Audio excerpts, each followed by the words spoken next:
The day I told a billionaire no was the day my life stopped belonging only to me. The rain hammered against the windows of the community center like 1,000 impatient fingers, turning the late afternoon sky over Brooklyn into a sheet of gray. I stood near the back of the crowded room, arms folded tightly across my chest, listening to a man in a tailored Navy suit explain why our neighborhood was about to disappear. My name is Claire Bennett, and until that day, I believed ordinary people could still protect the places they loved. The presentation screen glowed at the front of the room. Sleek apartment towers, rooftop gardens, luxury retail space, underground parking. Every image looked perfect. Too perfect. The kind of perfection that never included the people already living there. This redevelopment project will bring jobs, investment, and opportunity, the speaker announced confidently. Around me, dozens of residents sat silently in folding chairs. Some looked confused.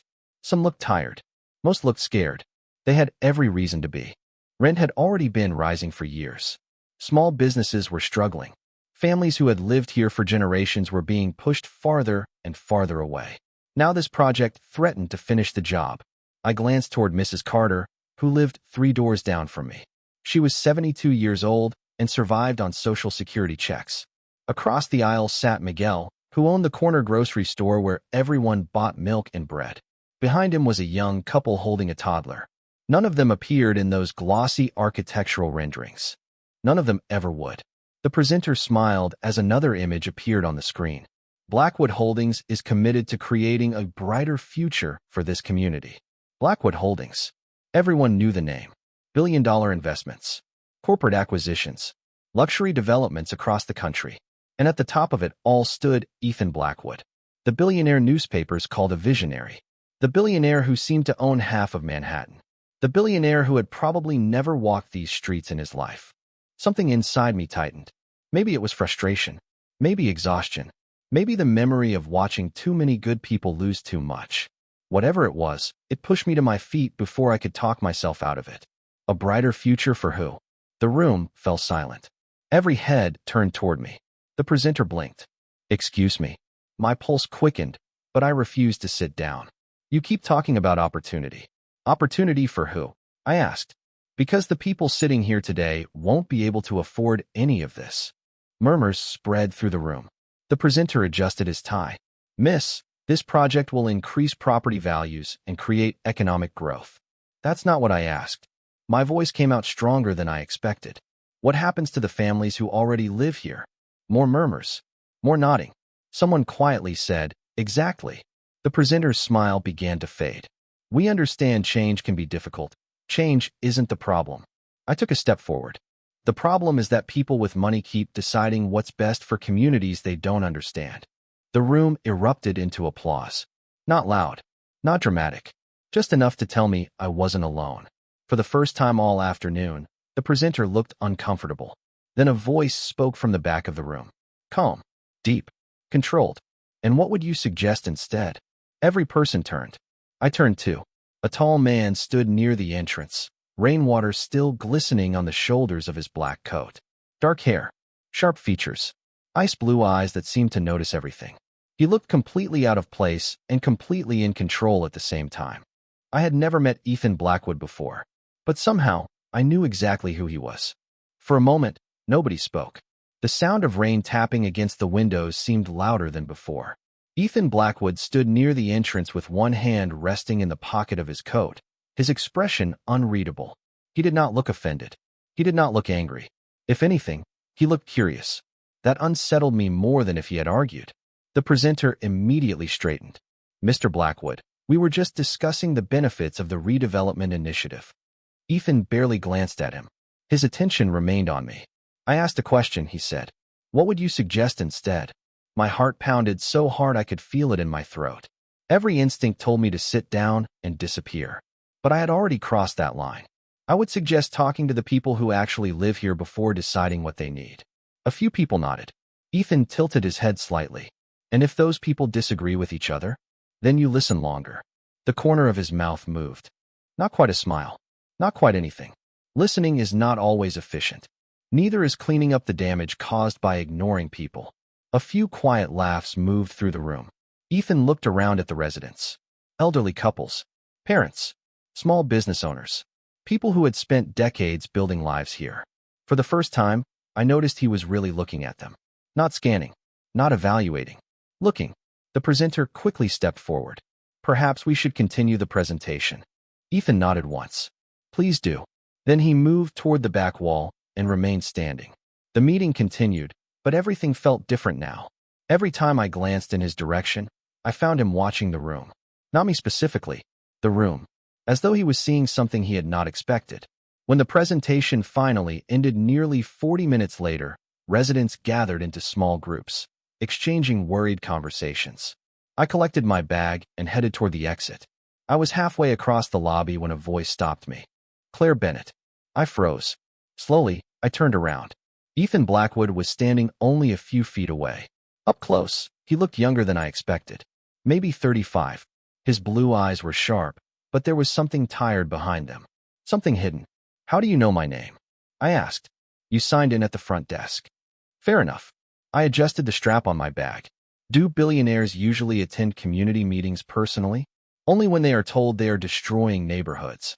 I almost laughed despite myself. Then you must stay busy. To my surprise, he actually smiled. Briefly. It disappeared almost immediately. You believe this project will hurt people. I know it will. That is a strong statement. Because I live here. Ethan glanced through the glass doors toward the street outside. Rain still poured from the dark sky. And you believe I do not understand. Do you? For several seconds, he did not answer.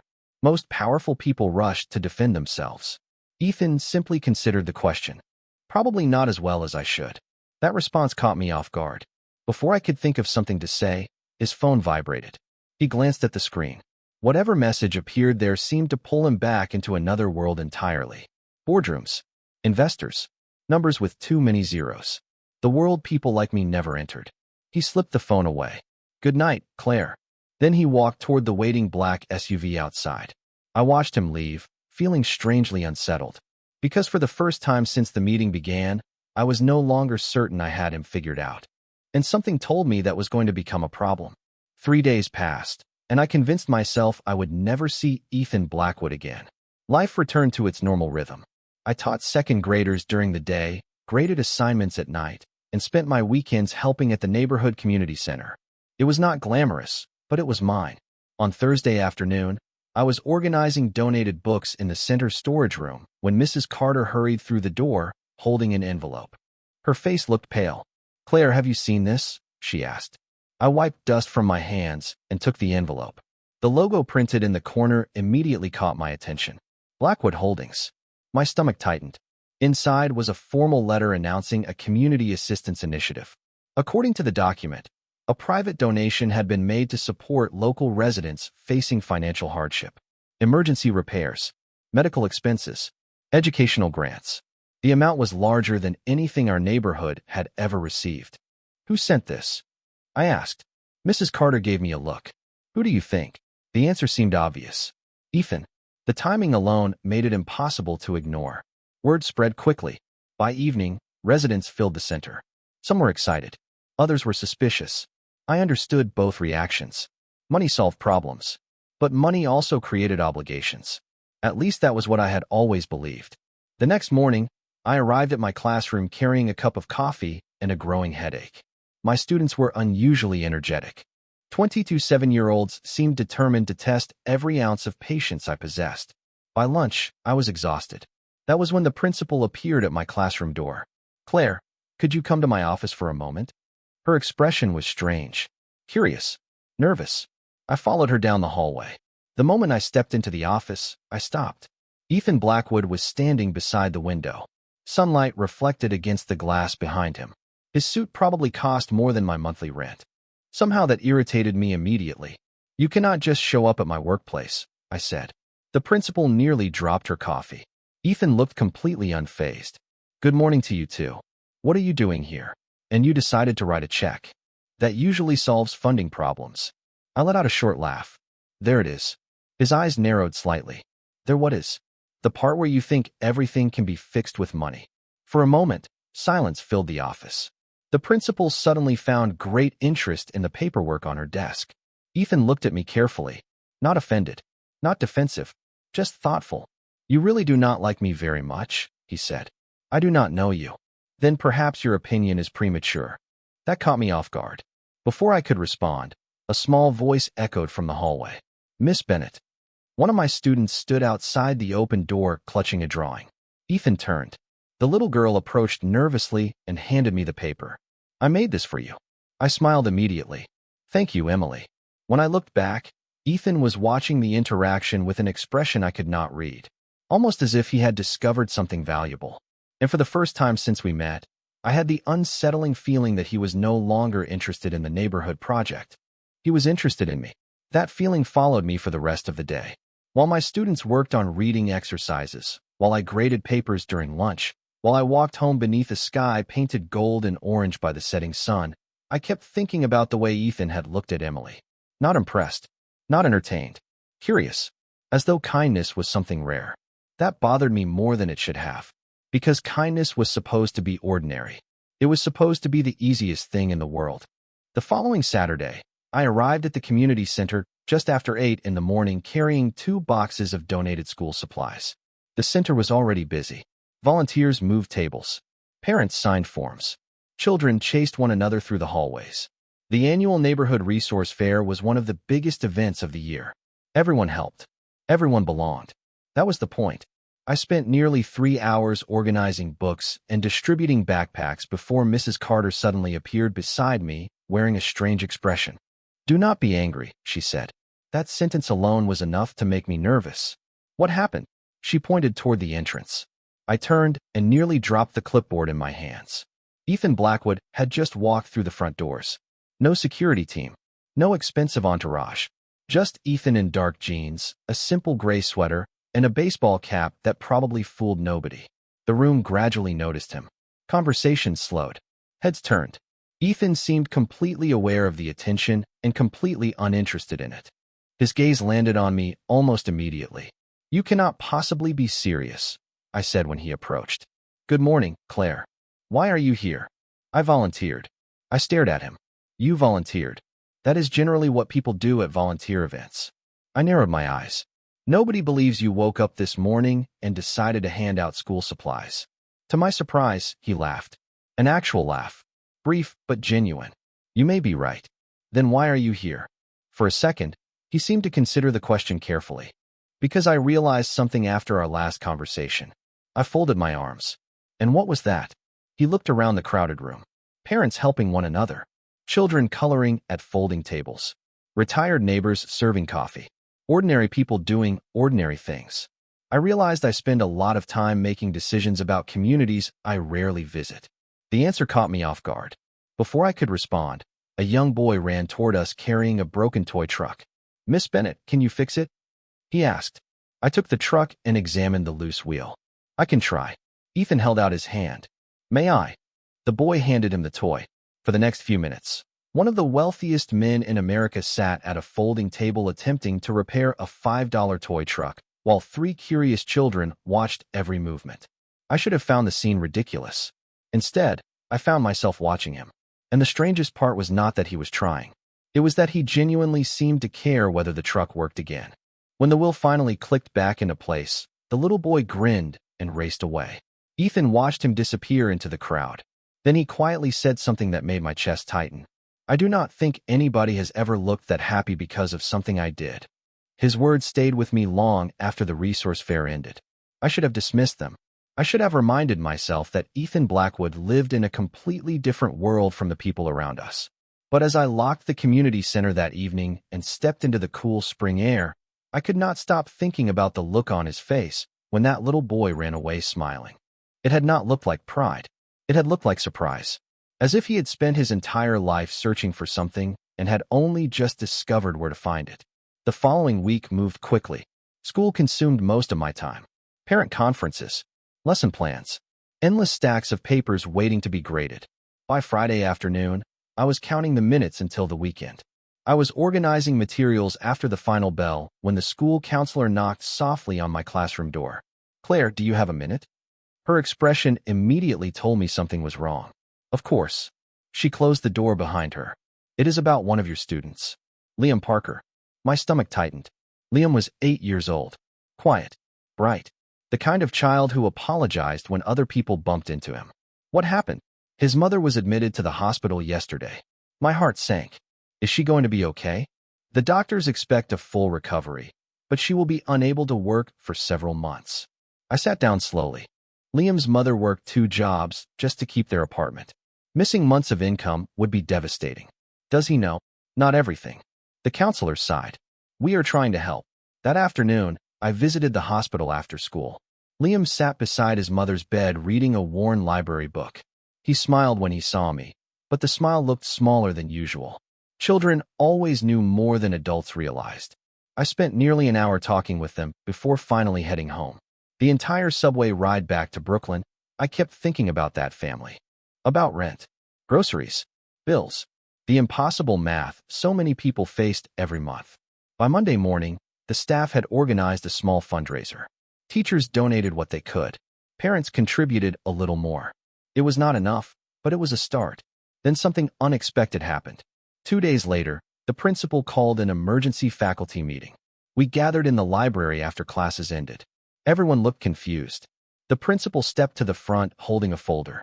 I have some extraordinary news, she announced.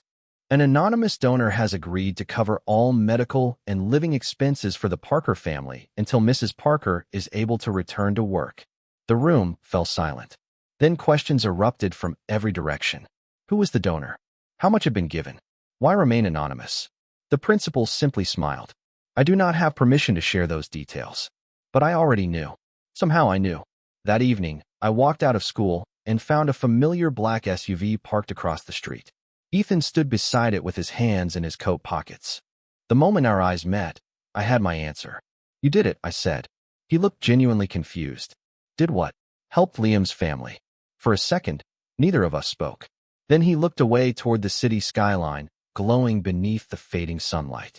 No family should have to choose between healing and paying rent, he said quietly. That should not be a difficult decision. I stared at him. Why keep it anonymous? Ethan's expression softened. Because this time I did not want anyone thanking me for it. His answer should have impressed me. Instead, it irritated me. Maybe because it was too easy, too clean, too perfect. I stood on the sidewalk watching the evening traffic crawl through Manhattan while Ethan leaned casually against the SUV as though anonymous generosity was an everyday occurrence. You cannot solve every problem this way, I said. He looked genuinely puzzled. By helping. By writing checks. A taxi honked somewhere down the street. People hurried past carrying briefcases and shopping bags. Nobody paid attention to the conversation happening beside them. Ethan folded his arms. The family needed help. I know. The help was available. That is not the point. His jaw tightened slightly. Then explained the point. I took a breath. The point is that money should not be the answer to everything. For a few seconds he said nothing. The city lights reflected in his eyes. That is easy to say when you do not spend your life being asked for solutions. The comment landed harder than I expected. You think I do not solve problems? I think you solve them differently. His voice remained calm. Controlled. You give your time. I provide resources. Both matter. I wanted to argue. The frustrating part was that he was not entirely wrong. Before I could respond, his phone rang. He glanced at the screen and sighed. Not dramatically. Just the tired sigh of someone carrying more responsibility than he wanted. I have to take this. Then take it. He nodded once. Good night, Claire. I watched him step away and answer the call. His posture changed immediately. The warmth vanished. The relaxed volunteer from the community center disappeared. In his place stood the billionaire CEO. Focused, efficient, unreachable. By the time I reached my apartment that night, I was exhausted. Not physically, emotionally. I kept replaying every conversation we had ever shared, every disagreement, every unexpected moment. None of it made sense. Ethan Blackwood should have been easy to dislike. Yet every time I felt certain about him, he did something that challenged my assumptions. The next afternoon brought another surprise. School had just ended when I found Emily sitting alone at her desk. The same student who had given me the drawing a few weeks earlier. Her eyes looked red. Emily, I asked softly, what is wrong? She stared down at the floor. My dad lost his job. My heart sank. Oh, sweetheart. Mom says we might have to move. I pulled up a chair beside her. Sometimes children do not need solutions. Sometimes they only need someone willing to listen. So I listened. Nearly 20 minutes passed before her mother arrived. After they left, I remained alone in the classroom staring at the empty desks. That was when my phone vibrated. A text message from an unknown number appeared on the screen. I almost ignored it. Then I opened it.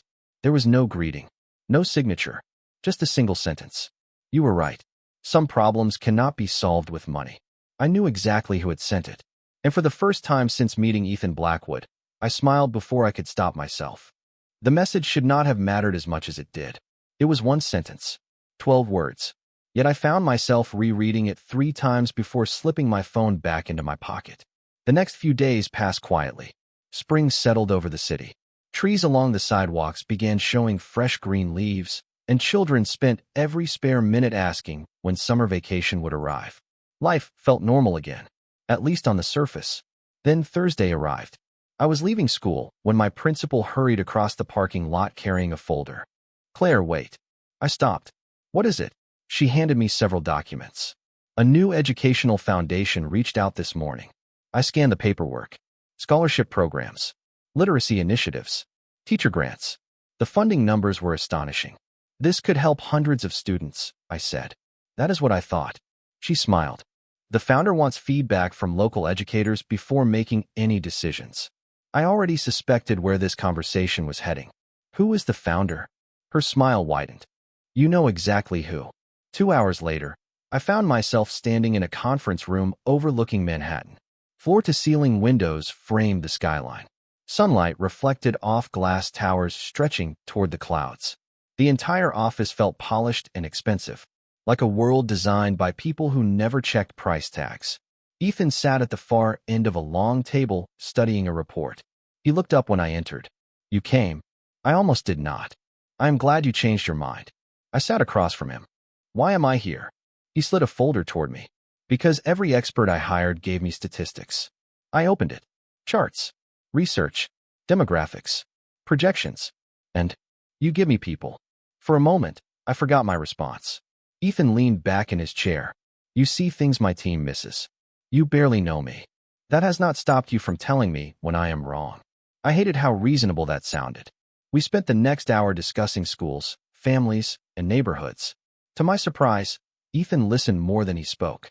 He asked questions, took notes, changed ideas when they did not make sense. It was nothing like the arrogant billionaire I expected to find. Eventually, I noticed the skyline darkening outside. The workday was ending. Employees streamed from offices throughout the building. Ethan closed the folder. "Thank you." "For what?" "For being honest." I laughed softly. "Most people are honest." No, his voice carried a strange certainty. "Most people tell me what they think I want to hear." The room grew quiet. Something in that statement felt heavier than the words themselves. Lonelier. Before I could respond, his assistant appeared at the door. "Your 6 o'clock meeting is here." Ethan glanced toward the hallway, then back at me. For a brief second, disappointment crossed his face. It vanished almost immediately. "Duty calls," he said. I stood and gathered my bag. "Good luck." He smiled faintly. "I have a feeling I need more than luck." As I stepped into the elevator moments later, I realized something unsettling. Somewhere between our arguments, our disagreements, and our endless conversations, Ethan Blackwood had stopped feeling like a billionaire. He had started feeling like a person, and that frightened me more than anything else. The following Sunday began with rain. Soft rain, the kind that painted silver streaks across apartment windows and made the city feel quieter than usual. I spent the morning grading papers at a small coffee shop near the park.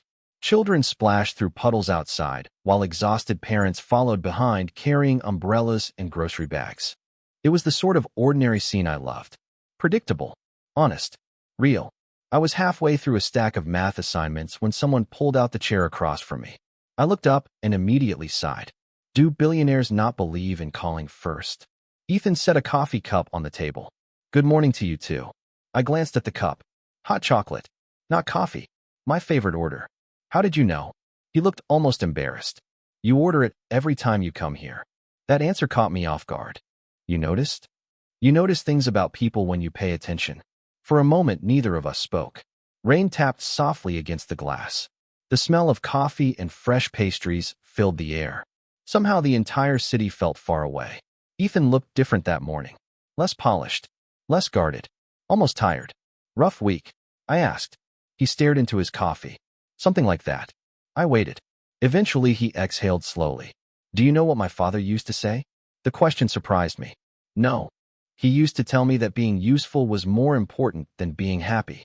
His voice remained calm, but something underneath it felt fragile. He built a company from nothing. Worked every day, every holiday, every birthday, every family dinner. I listened quietly. When I was 12 years old, I asked him why he never came to my school events. Ethan gave a humorless smile. He said he was building my future. The rain outside seemed louder. And was he? I asked softly. Ethan looked out the window. Maybe. A long silence followed. But he missed my entire childhood doing it. For the first time since I met him, I understood something important. Ethan had not spent his life chasing money because he loved it. He had spent his life chasing approval, success, validation, the next milestone, the next achievement, the next impossible goal. Because somewhere along the way, he learned that accomplishment was the only language worth speaking. That sounds lonely, I said. He laughed quietly. It was efficient. That is not the same thing. His eyes met mine. For several seconds, neither of us looked away. Then something shifted in his expression. Not sadness, not regret, recognition. As though he knew I understood more than he intended to reveal. The moment broke when his phone buzzed on the table. Ethan glanced at the screen. The warmth vanished instantly. His jaw tightened. What is it? I asked. He locked the phone and slipped it into his pocket. Nothing. The answer came too quickly, too smoothly. I knew he was lying. Ethan stood and forced a small smile. I should go. Ethan. He paused. Yes. Whatever it is, you do not have to carry it alone. For a brief moment, real emotion crossed his face. Then it disappeared. I am not very good at that, Claire. And as he walked out into the rain, I could not shake the feeling that something was beginning to unravel in the carefully controlled world he had spent his entire life building. 3 days later, the unraveling began. I was standing in the teacher's lounge pouring coffee when every phone in the room buzzed at the same time. Teachers exchanged confused looks. Someone turned on the television mounted in the corner. A news anchor appeared on the screen. Behind her was a photo of Blackwood Holdings headquarters. My stomach dropped instantly. The report moved quickly. Anonymous sources. Investor concerns. Internal disagreements. Questions about major development projects. Financial commentators filled the screen with speculation. Some called it a temporary setback. Others described it as the beginning of something much worse. By lunchtime, the story was everywhere. Social media, news websites, radio stations. Every headline carried Ethan's name. I tried to focus on my students, but it was impossible. Something felt wrong. Not because of the headlines themselves. Because I remembered the look on Ethan's face in the coffee shop. The tension. The phone call he refused to discuss. He had known something was coming. That evening, I sent a text message. Are you okay? The message remained unanswered. 1 hour passed. Then 2. Then 4. That was not like him. Around 9 o'clock, concern finally overpowered caution. I grabbed my coat and headed into the city. Blackwood Holdings occupied 30 floors of glass and steel overlooking Midtown Manhattan. The lobby was nearly empty when I arrived. Security personnel moved quietly between elevators. Employees stood in small groups whispering to one another. The atmosphere felt completely different from my previous visit.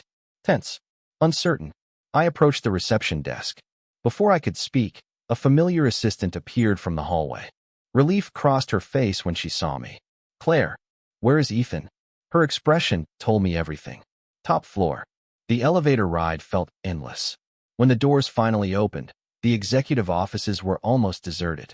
Lights remained on, but most desks sat empty.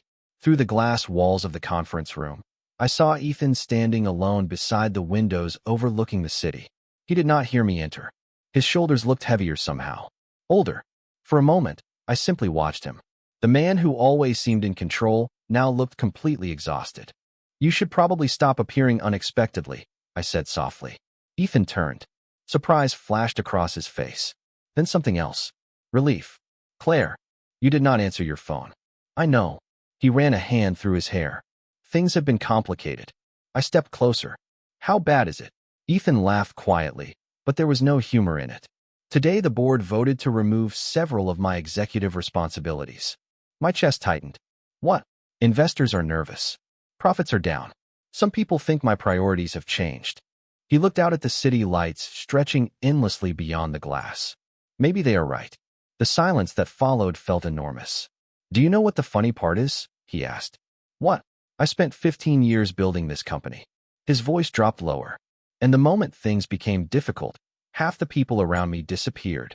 I looked around the empty office, the empty desks, the dark conference rooms, the silence. For the first time, I understood exactly how lonely success could be. Ethan stared at the skyline for several seconds before speaking again. I am not sure who I can trust anymore. I stepped beside him and looked out over the city. Then start with the people who stayed. The weeks that followed felt strangely quiet. Not because the world had stopped talking about Ethan. If anything, the headlines grew louder. Financial analysts debated his future.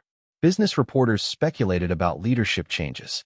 Every day seemed to bring a new prediction about what would happen next. But beneath all that noise, something else was happening. Something nobody on television could see. Ethan began disappearing from the places where people expected him to be.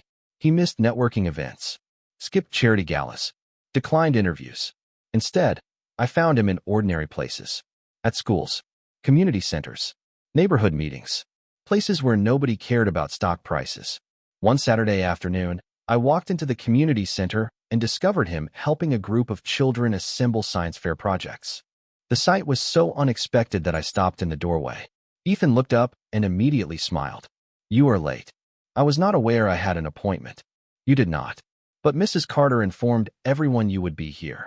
Mrs. Carter waved cheerfully from across the room. I shook my head. She has become entirely too invested in our lives. I believe she finds it entertaining. I laughed despite myself. The sound felt strange, lighter than it had in weeks. As the afternoon passed, I watched Ethan move through the room. He listened to children explain complicated inventions made from cardboard and tape. He helped carry tables. He served snacks. Nobody treated him like a billionaire. Most of the younger kids had no idea who he was. They simply thought he was another volunteer. And somehow, he seemed happier because of it. Later that evening, after everyone left, we sat on the front steps of the building watching the sun disappear behind the skyline. The city glowed gold and orange beneath the fading light. You know, I said, most people would probably find this difficult to believe. Ethan looked amused. What part? The part where one of the most powerful men in New York spends his weekend helping fourth graders build volcanoes. They were impressive volcanoes. I smiled. Then the smile faded when I noticed something. You have not talked about work all day. Ethan stared at the street for several seconds. There is not much to say. That sounds serious. He nodded slowly. The board officially transferred several major projects to other executives this morning. My heart sank. Ethan, he raised a hand gently. It is fine. No, it is not. Maybe not. His voice remained calm. But for the first time in my life, I am not sure losing something automatically means failure. I turned toward him. The old Ethan would never have said that. Never. He seemed to read my thoughts because a faint smile appeared. You are looking at me like I am a different person. Maybe you are. The evening breeze carried the scent of rain through the air. Ethan looked up at the darkening sky. If I am, then it happened because someone taught me there are things more valuable than success. My pulse quickened. Neither of us spoke after that. We simply sat there together while the city lights slowly came alive around us.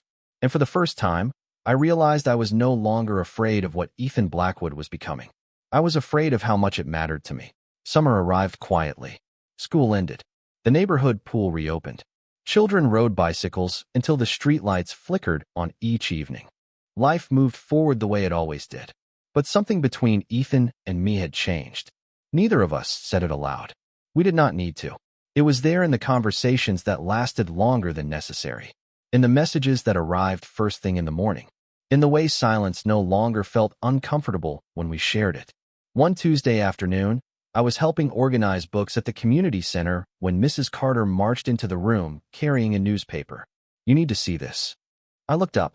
The front page featured a photograph of Ethan standing beside a group of local families at the groundbreaking ceremony for a new community learning center. My eyes widened. What is this? That, Mrs. Carter said proudly, is the project he announced this morning. I quickly read the article. The Learning Center would include tutoring programs, career training, after-school activities, and public resources for families. The location surprised me even more. Instead of developing luxury property, Ethan had donated the land. He had walked away from a project that could have generated millions of dollars. I stared at the page. He never mentioned this. Perhaps he wanted the center to matter more than the credit. That evening, I found Ethan sitting alone on a bench overlooking the river. The sunset painted the water gold. Sailboats drifted across the distance. For several moments, neither of us spoke. "You donated the property," I finally said. Ethan nodded. "Yes. That land was worth a fortune." "I know." I turned toward him. "Why?" He smiled faintly. "A few months ago I would have asked the same question." The breeze carried across the water. "And now?" He looked toward the skyline. "Now I keep thinking about something you said." I frowned. "That sounds dangerous." A quiet laugh escaped him. "You told me that people matter more than projects." My chest tightened. "I remember. At the time, I thought you were being idealistic." His smile faded. "Turns out you were right." We sat in silence again. The city seemed softer from here. Less rushed. Less demanding. Ethan leaned forward, resting his forearms on his knees. "Do you know what surprises me most?" "What?" "I spent years building things." His voice was thoughtful. "Companies. Developments. Investments. Yet the work I am most proud of happened after everything started falling apart." I looked at him carefully. The old Ethan would have measured success in numbers. Profit margins. Market value. Headlines. The man sitting beside me measured it differently now. In lives changed. In opportunities created. In people helped. And somehow that transformation felt more extraordinary than any business achievement. Ethan turned toward me. His expression was calm, but his eyes held an honesty I had never seen before. "Claire," he said quietly, "meeting you changed the direction of my life." My heartbeat stumbled. The world seemed to pause around us.